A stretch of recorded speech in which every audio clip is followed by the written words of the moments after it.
سب سے پہلے تو جو ملک میں موجودہ جو سیلابی صورتحال ہے یہ پاکستان کی معیشت کو کتنا متاثر کر رہی ہے. زراعت سب سے زیادہ اس سے متاثر ہوئی ہے اور ایک سب سے بڑی اہم بات یہ ہے کہ جو ملکی معیشت ہے اس میں زراعت کا حصہ 22 سے 24% ہے اور 4 کروڑ لوگ ایسے ہیں جن کا گزر بسر اور ملک کی جو 37% ورک فورس ہے وہ اسی صنعت کے ساتھ وابستہ ہے. تو زراعت متاثر ہوتی ہے تو پاکستان کی معیشت کو کتنا زیادہ ڈیمیج کرتی ہے یہ ڈاکٹر صاحب؟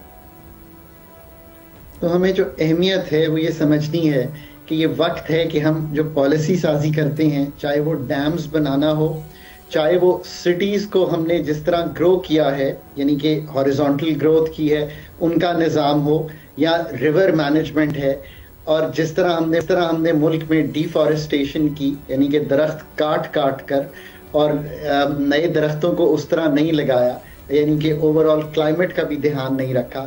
تو جو کلائمیٹ کا افیکٹ ہے یہ تو لوکل چیزیں ہو گئی نا ساری. جو کلائمیٹ کا افیکٹ باہر جو دوسرے ممالک کی وجہ سے آ رہا ہے اس نے یہ ایک پوری سچویشن کریٹ کر دی ہے. پر ہماری اپنی واٹر مینجمنٹ کی ناقص صلاحیت اور جس طرح کی پالیسی سازی کی ضرورت تھی وہ نہ کرنا آف کورس اس سارے میں ایک اہم رول پلے کرتی ہیں.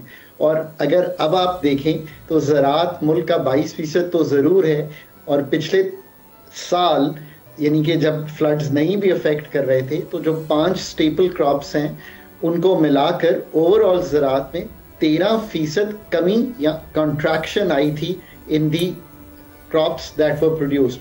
اسی لیے آپ کو شوگر بھی منگوانا پڑی اور ویٹ کی بھی کراپ اتنی اچھی نہیں تھی.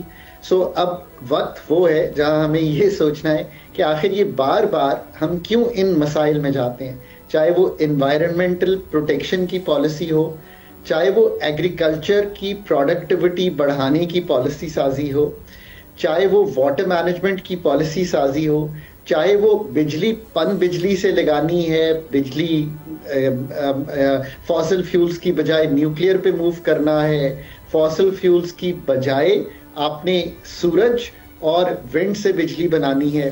سو جو پالیسی سازی کی ڈیپتھ اور بریڈتھ اور کوالٹی، میں بار بار کہتا ہوں کہ لوگ کہتے ہیں جی بڑی لمبی ٹائم کی پالیسیز ہونی چاہیے. میں سمجھانے کی کوشش کرتا ہوں کہ لینگتھ تو میٹر کرتی ہے کہ کنسسٹنسی ہونی چاہیے، پر اگر پالیسی کی جو جسے کہیں گے جزیات اس طرح سے نہ ہو اور وہ جس طرح سے اس کو ریئیکٹ کرنا چاہیے چینجنگ سرکمسٹانسز، زمانے گزر گئے ہیں. اب نئی ٹیکنالوجی آپ کو معلوم ہے کہ صرف سورج سے بنانے کی جب آپ نے پالیسی سازی کی تو 22,000 میگا واٹ بجلی جو ہے وہ سورج سے بنانے کی کیپیسٹی حاصل کر لی ہے پچھلے 5-8 سال میں پاکستان میں. اوور آل سرکار کے پاس 45,000 میگا واٹ بنانے کی کیپیسٹی ہے انکلوڈنگ دی IPPs. سو اب یہ اس چیز کا جسے کہتے ہیں نا عکاسی کر رہی ہے کہ our policy making has not been well thought. اب یہ آخر میں یہ میں کہتا ہوں کہ why am I talking about these fundamental issues. دیکھیے آج ایک ملک میں میکرو اسٹیبلٹی ہے، افراط زر بہتر ہے، آپ کی فورن اکاؤنٹ پہ ایکسٹرنل سنبھل گیا ہے، ریزروز کا بلڈ اپ ہے.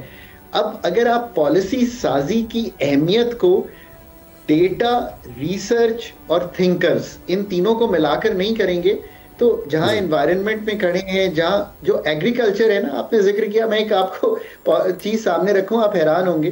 پاکستان کی جو پروڈیوس ہے وہ اس وقت جب آپ کے گھر تک پہنچتی ہے فرام دا فارم تو 10 سے 33% ضائع ہو جاتی ہے. جو ہماری 5 میجر کراپس سٹیپل کراپس، جی ہاں، اور جو سٹیپل کراپس کی پروڈکٹیوٹی ہے وہ دنیا کی جو ہیلڈز ہیں اس سے کہیں پہ جو بیسٹ ہیلڈز ہیں کہیں پہ آدھی ہے، کہیں پہ 33% ہے، یعنی کہ 1/3. بالکل ایسے. سبسکرائب کریں اور بیل دبائیں تاکہ کوئی خبر رہ نہ جائے.